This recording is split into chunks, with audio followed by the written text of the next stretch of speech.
There is absolutely no evidence, my friends, zero evidence, that refugees who make it through this arduous process pose any greater threat to our society than the members of any other group.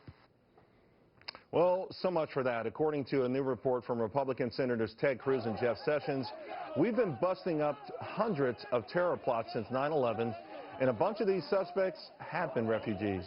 Fox's Catherine Herridge has been all over this story, and she's got the latest. Catherine. Well, thank you, Charles. This letter to President Obama from the Republican senators lays out the research pulled from Justice Department records as well as media reports. Among the findings from September 2001 through 2014, the investigation found the U.S. successfully prosecuted 580 people for terrorism and terror-related cases. And investigators found a surge in cases since 2014. At least 131 individuals were suspected of terrorism. Among those convicted, at least 380, so more than half, were foreign-born. The senator's letter reads in part, quote, "These data make clear that the United States not only lacks the ability to properly screen individuals prior to their arrival, but also that our nation has an unprecedented assimilation problem," the senator said. The research does seem to line up with the CIA director's recent testimony to the Senate on ISIS. Last week, John Brennan testified that the group has units responsible for plots outside the Middle East, and they want to exploit every avenue.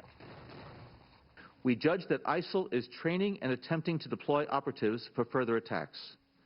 ISIL has a large cadre of Western fighters who could potentially serve as operatives for attacks in the West. And the group is probably exploring a variety of means for infiltrating operatives into the West, including in refugee flows, smuggling routes, and legitimate methods of travel. The White House has not responded to the senator's letter at this time. Charles. Thank you very much, Catherine. Reaction now from Jim Hansen of the Center for Security Policy. Jim, the link sounds very serious. It also sounds very real. Oh, it's absolutely terrifying and unfortunately all too true. The Obama administration has abdicated its responsibility to keep us safe, and it's handcuffed our law enforcement and national security agencies in their ability to even investigate the Islamist terror. They're bringing in these people. The FBI director has said we can't screen them, and they just want to whistle past the graveyard, which are filling up with victims from places like San Bernardino and Orlando. The numbers are pretty staggering. 580 prosecuted, 40 refugees admitted here as refugees, and 380 foreign-born. That sends off all kinds of red flags and certainly underscores that we need greater transparency in the current system that we have, because I don't know what it is. I'm not sure if you do. I just hear it's between 17, 18 months and 24 months, and maybe even think seriously about the pause button. Well, when Donald Trump said he wanted a ban on all Muslims or a pause on all Muslim immigration, he was close to the mark. It would be smart right now to pause immigration from jihadist-controlled or influenced areas and take a look at whether or not letting anyone who is a Sharia-adherent Muslim, which is the totalitarian ideology, not the religion, has any business coming in this country ever. We can ban totalitarian ideologues from entry under existing law, and it's probably time to start doing that and stop bringing more jihadists into the United States.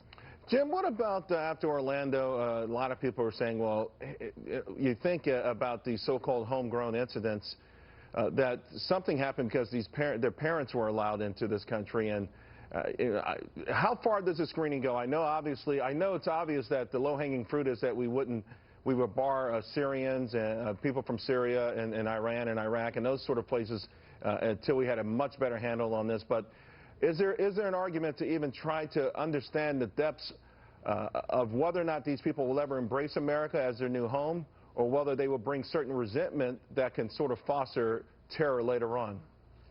I think you're hitting it right on the mark, Charles, and that's why the Sharia adherence piece is the important thing. It's not all Muslims, all right? There are plenty of Muslims who are willing to live in peace, but the ones who follow Sharia, which is a large number, it's a third to a half worldwide, have no way to follow the Constitution because they're required to place that above any man-made law. So they're not going to assimilate. It's not a question of their parents or the internet or ISIS or anything. That is what they're taught, and that's what they follow. That leads them to jihad, and it leads to dead bodies. We got to stop it. Jim Hansen, thank you very much. Really appreciate it.